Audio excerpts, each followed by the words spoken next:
Les doy la bienvenida a este curso. Es un curso dirigido a veterinarios y estudiantes de veterinaria que deseen utilizar su microscopio en la clínica diaria como una herramienta más, como un termómetro o como un estetoscopio o como cualquier otra herramienta que utilicen para su consulta. No es una especialidad en sí, considero, sino que es una herramienta de todo clínico. Cualquier clínico que atienda animales pequeños como perros o gatos, bovinos, equinos o cualquier otro médico que haga consulta debería de tener un microscopio en su consulta diaria.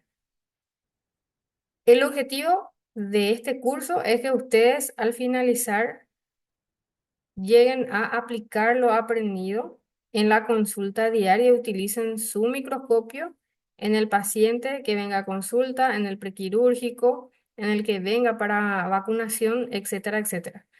Que salgan utilizando un microscopio todos los días del resto de su vida. Este curso consta de dos partes. Una parte es la parte virtual y la siguiente es la parte presencial. En la parte virtual vamos a dar clases que ya tienen ustedes el cronograma. Ya les envié en el grupo, voy a volver a enviar para las personas que ingresaron hoy. Van a tener 8 clases teóricas y finalizamos con una práctica en Asunción. Va a ser un domingo. Vamos a empezar 8 de la mañana y vamos a ser puntuales para poder terminar a tiempo, porque vamos a estar ese día muy cargados de mucha práctica y vamos a terminar alrededor de las 8 de la noche. Así que vayan con mucha pila, lleven todo lo necesario y vamos a tener apenas una hora de descanso al mediodía y volvemos. En cambio, en Campo 9 para las personas que van a venir a Campo 9 vamos a tener 2 días de práctica con horario más tranqui. ¿Por qué eso? Porque yo soy de Campo 9, entonces no tengo un lugar en Asunción. La doctora Rosario Agüero muy amablemente me va a prestar su clínica para hacer la práctica en Asunción. Y el único día libre que tiene es el día domingo, así que vamos a aprovechar ese domingo para hacer la práctica ahí. En cambio, en Campo 9 va a ser en mi clínica, va a ser un sábado y un domingo, así que el horario va a estar un poquito menos apretado. Tendrán acceso a las grabaciones de cada clase de forma ilimitada. Les voy a pasar en el grupo el link cada vez que cargue yo la clase. Generalmente va a ser al día siguiente. Hoy es la clase, mañana viernes van a tener el link de esta clase. También tendrán acceso a materiales didácticos, libros y instructivos del paso a paso de cada técnica que van a aprender. También van a tener acceso al grupo en donde vamos a estar comunicados. Este grupo no va a ser borrado, así que vamos a estar compartiendo, aclarando dudas, compartiendo casos, ayudándonos en este mundo de la microscopía. Algo que quiero enfocar y que quiero que ustedes tengan en cuenta es que deben empezar por ver lo normal en cada examen, en cada técnica que hagan. Deben empezar por ver lo normal para que así puedan identificar luego lo anormal. Porque si no identificamos lo normal, ¿cómo vamos a captar que algo está anormal? Empiecen con sus pacientes que vienen a peluquería, que hicieron popó justamente durante su estética o de por ahí tienen sangre que van a enviar para otros análisis. Hagan su frotis y empiecen a ver lo normal. Y no esperen tampoco que haya tiempo para estudiar. ¿Por qué? Porque lo que generalmente pasa es que me dicen en la práctica que no vieron todavía los videos, que no vieron todavía las clases Y así es muy difícil que ustedes absorban la práctica. Es muy difícil que ustedes puedan realizar la práctica y aprender. Deben de ver las clases, tener claro la parte teórica y luego la práctica, porque si no, en casos de los felinos con problemas urinarios que es muy frecuente y que muchas veces vienen a mala hora, que vienen obstruidos o semi-obstruidos. En este caso, Cuachi, de 12 años, se presentó con disuria y la dueña decía que había días que no orinaba. Le hicimos los exámenes, vimos que tenía glóbulos rojos, bacterias y empezamos el tratamiento de inmediato. Si no hubiésemos tenido la microscopía como herramienta, no hubiésemos podido ver cuál sería la causa de la disuria y quizás nos hubiésemos perdido el diagnóstico rápido. En caso de Lita, una cachorrita hermosa, una Guaymarán, que vino gordita para vacunación, nosotros ya tenemos implementado la costumbre de pedirle heces a nuestros clientes de sus perritos o de los gatitos que vienen para vacuna, porque muchas veces nos encontramos con muchas sorpresas, como en este caso. La perrita estaba muy parasitada, pero estaba bien, no tenía anemia, las mucosas estaban rojitas, no tenía ningún síntoma, ni diarrea, ni vómito, ni ningún síntoma, pero estos parásitos bajan la defensa y afectan la calidad de la vacuna o el efecto de la vacuna. Si le hubiésemos vacunado, probablemente la vacuna no hubiese sido eficiente y en muchas ocasiones nos pueden culpar a nosotros, incluso de un mal trabajo o quizás se enojen con nosotros porque la vacuna no hizo efecto, el perro igual se enfermó de parvovirus y no sabemos por qué, le culpamos a la temperatura al manejo de temperatura de las vacunas y había sido que había parásitos y suelen ser muy frecuentes encontrar parásitos en perros sin síntomas, con el pelo brilloso, pero parasitados. También hacemos diagnóstico en terneros y en bovinos. En terneros generalmente para el diagnóstico de Cryptosporidium o parasitosis. El Cryptosporidium es una enfermedad que causa diarrea en terneros y causa una alta mortalidad. Entonces, en mi zona tenemos ese trabajo extra y ayudamos a los productores a evitar la muerte de los terneros, que significa una pérdida enorme de dinero para ellos. Entonces, hacemos también este trabajo. También realizamos exámenes como frotis para el diagnóstico de tristeza bovina, por ejemplo. Los casos dermatológicos son muy frecuentes. El caso de arriba es un cachorro de 2 meses. El caso de abajo es una perra de 9 años. Ambos con sarna, pero con el de arriba con sarna hemodéltica y la de abajo con sarna sarcóptica. En el caso de la de abajo, la perrita de 9 años, encontramos huevos de sarcóptes. No le encontramos al sarcóptes, que es frecuente porque son muy rápidas, por así decir, y muchas veces no vienen en la muestra de pelo, pero encontrar los huevos ya es diagnóstico. En caso de los cachorros con, em, con sarna demodética, es muy fácil de encontrar, pero Sarcoptes sí es un poco más difícil y son muy frecuentes. También hacemos trabajos para otros colegas que nos confían sus pacientitos. Técnicas directas también vamos a hacer en estos casos son dos cachorritos, gatitos, que estaban con diarrea crónica y existen varias técnicas en heces. Una de las técnicas son las técnicas directas que sirven para ver movimiento. Se hacen en el momento, se hace con heces frescas. A estos gatitos le sacamos las heces y miramos al microscopio. Y esto es lo que vimos.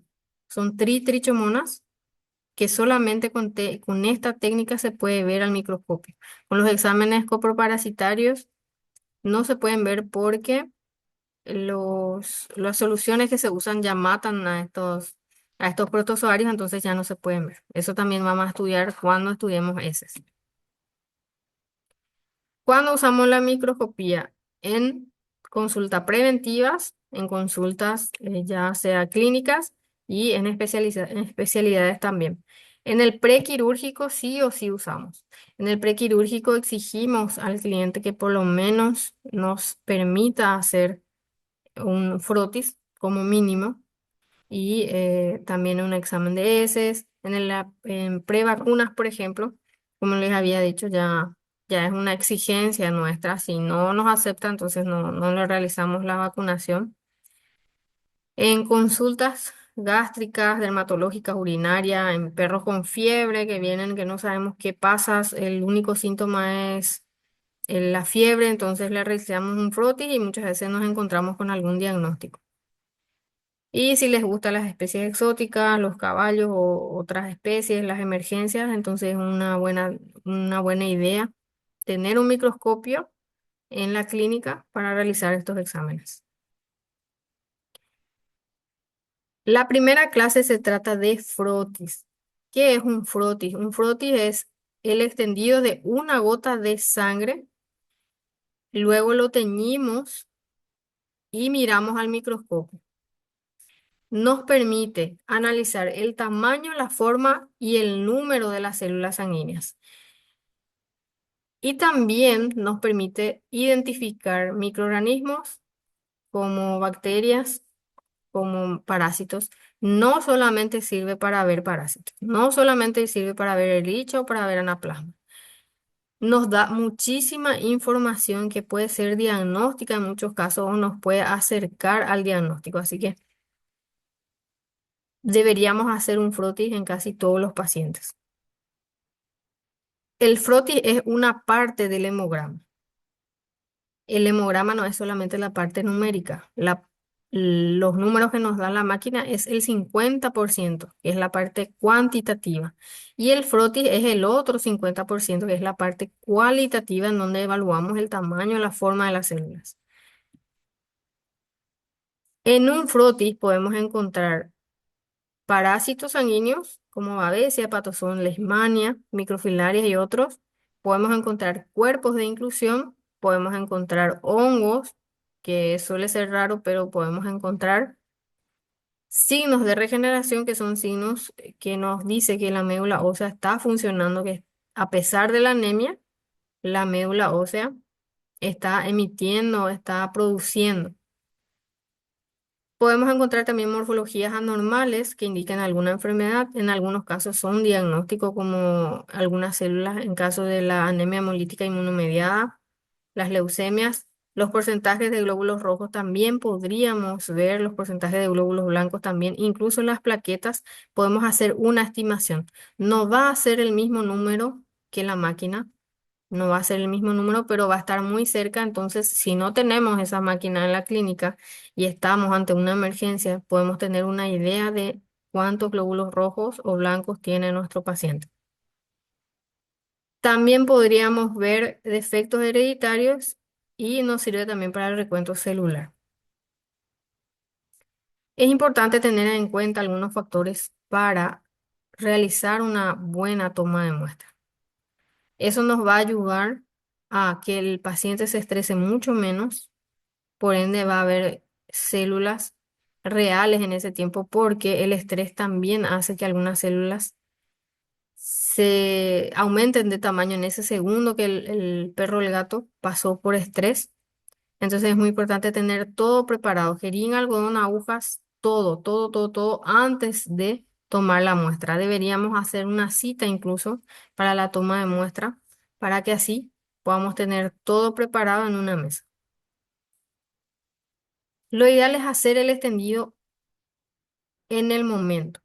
¿Qué hacemos nosotros para un paciente, por ejemplo, prequirúrgico que viene con cita? Tenemos todo preparado en la mesa, sacamos la muestra Aplicamos, ponemos la cantidad necesaria en el tubo con EDTA, el tubo lila.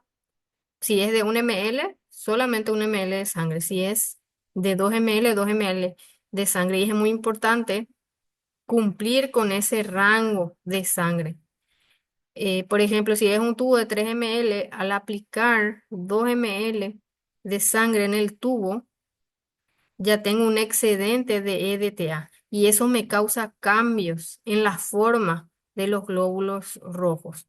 Entonces puedo tener células que no me ayudan al diagnóstico. Es muy importante que respeten la cantidad de sangre que pide el tubo de EDTA y luego lo mezclen de forma suave en forma de 8 para que se mezclen con toda la cantidad de EDTA que tenga el tubo. Cuando saquen la muestra es importante que dejen a temperatura ambiente porque la temperatura del cuerpo es muy diferente al del ambiente, especialmente en invierno. Entonces, para no causar un choque térmico, antes de refrigerar es necesario dejar a temperatura ambiente unos 15 minutos y luego ya poner a refrigerar si es que van a necesitar esa muestra. Pero lo que nosotros hacemos es sacar la muestra, poner en el tubo y lo que quede en la jeringa de eso hacemos nuestro frotis, nuestro extendido inmediatamente. Entonces, como la gota de sangre que está en la jeringa no tiene DTA, yo me evito esas células que puedan tener el efecto del ETA, porque son muchos cambios los que causa este anticoagulante. A pesar de que es el mejor anticoagulante para la toma de muestra, para el frotis o para el hemograma, causa ciertos cambios. Entonces, eso es lo que hacemos. Hacemos por el del resto de sangre que quede en la jeringa, ese restito, ese usamos para nuestro frotis. Cuando tengan la muestra ya refrigerada, lo ideal es que dejen a temperatura ambiente, por lo menos 5 a 10 minutos antes de realizar un frotis. No inmediatamente después de... Otro tip que les voy a dar es que siempre limpien sus portaobjetos, porque vienen sucios. Ya probamos muchas marcas, ya probamos varias empresas distribuidoras y de igual manera vienen sucios. También lo que hacemos es limpiar los cubreobjetos porque vienen más sucios aún y eso dificulta la visión de nuestras células. ¿Cómo limpiamos? Agarramos un papel de cocina, le ponemos alcohol al 96% y con eso limpiamos. Hay veces que tenemos que incluso lavar con detergente. Lavamos con detergente nuestro cubre objeto de tan sucio que está y luego le pasamos el alcohol. Y con eso se ve súper bien. Los portaobjetos vienen con polvo y eso dificulta un buen frotis. Van a ver que dentro del, del frotis se ven ciertas estrías que es causado por ese polvo que viene ya con el portaobjetos. Si la muestra coaguló, no se puede hacer frotis. No se hace frotis porque no se puede utilizar esa muestra para evaluar la forma de las células. No se olviden nunca de identificar porque pasa que nos confundimos de muestra cuando tenemos 2 o 3 muestras que tomamos el mismo día. Se nos puede confundir, entonces nunca se olviden de identificar. Lo primero que hagan siempre sea identificar antes de pasar a otra cosa. ¿Cómo se realiza un frotis? Para realizar un buen frotis, deben primero limpiar lo que van a no usar, limpiar los portaobjetos, poner una gota de sangre al inicio, en uno de los extremos del portaobjetos y utilizar un portaobjeto extensor, que lo ideal es que sea con punta rota, que en esta zona esté rota. Hay portaobjetos que vienen ya así preparados como para hacer extensores y son muy buenas, les recomiendo. Ponen una gota de sangre en el portaobjeto base, hacen un movimiento de adelante para atrás hacia la gota, dejan que se distribuya esa gota por todo el portaobjeto extensor y luego realizan un movimiento hacia el frente con el portaobjeto extensor a 45 grados, 30 a 45 grados, para adelante de forma continua sin parar y sin presionar el portaobjeto extensor por el otro portaobjeto. Eso es muy importante también. Y esto se consigue con práctica. Quizás la primera vez que realicen un frotis no les va a salir bien, pero es cuestión de práctica y van a ver que cuando les salga bien, el frotis debe tener una cola bien definida, una cabeza y un cuerpo. Esta característica deben tener. ¿Y para qué se usa el portaobjeto extensor roto? Para que las líneas laterales del frotis no contacte con la línea lateral del del portaobjeto base. Eso ayuda a ver estas células que están en el borde. Para que sea un buen frotis, debe cubrir tres cuartas partes del portaobjeto, ni ni menos ni más. Lo ideal es que sea de ese tamaño. Debe tener una cabeza, un cuerpo y una cola. No debe tocar ninguno de los extremos del portaobjeto y no debe tener ondas, huecos, estrías, crestas o depresiones. Esas crestas o depresiones son estas imágenes que ven, por ejemplo, que puede pasar, que va a pasar, que al más experto puede pasarle, y estos portaobjetos, estos frotis, se desechan. Se continúa haciendo los frotis hasta que salga uno bien hecho. No se puede utilizar estas extensiones para evaluar. ¿Qué pasa? Hay veces que el extensor, el borde del extensor está astillada, hay veces que están rotas y causan estos efectos en la cola del portaobjetos. Hay veces que cuando deslizamos no es continuo el deslizamiento y vamos a tener esta forma. Este, por ejemplo, ya es una extensión bastante corta, esta más corta aún.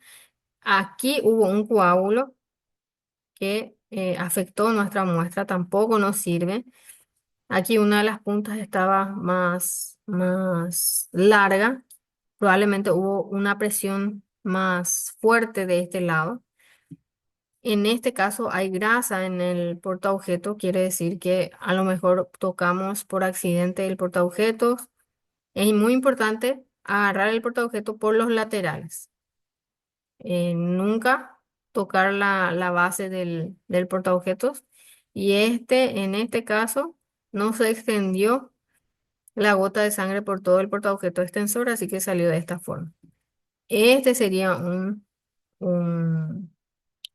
una extensión buena como para evaluar, como para teñir. Todas las demás desechamos hasta conseguir la más parecida a esta. Hay veces que no vamos a conseguir y es un gato que no se deja, que está muy estresado, que muerde. Entonces vamos a tener que evaluar la mejor muestra, el mejor frotis que hayamos conseguido. Pero si podemos realizar frotis hasta llegar hasta este punto, entonces vamos a evaluar este tipo de frotis. ¿Qué vamos a necesitar? Vamos a necesitar un portaobjetos, un portaobjeto extensor y un microtubo. En este caso, como vieron, yo utilicé el resto de sangre que quedó en la jeringa de mi toma de muestra. El resto de sangre lo puse en un tubo con ETA para hemograma y realicé con el resto el frotes. Se deja secar y luego se tiñe, según la técnica que vamos a estudiar también. ¿Sí? Tienen diferentes procesos también. Es muy importante que antes de realizar un frotis desde el tubo de DTA, existen también otras técnicas, pero uso yo y la que otros colegas también usa es esta. Entonces es la que mejor sale, por así decir. Existen también otras técnicas que no, no vamos a dar ahora, pero para que tengan en cuenta esta es la que más se usa.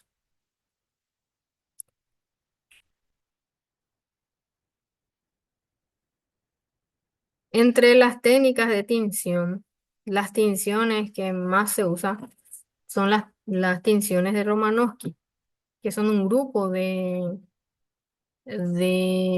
tinciones que usan una eosina y un azul.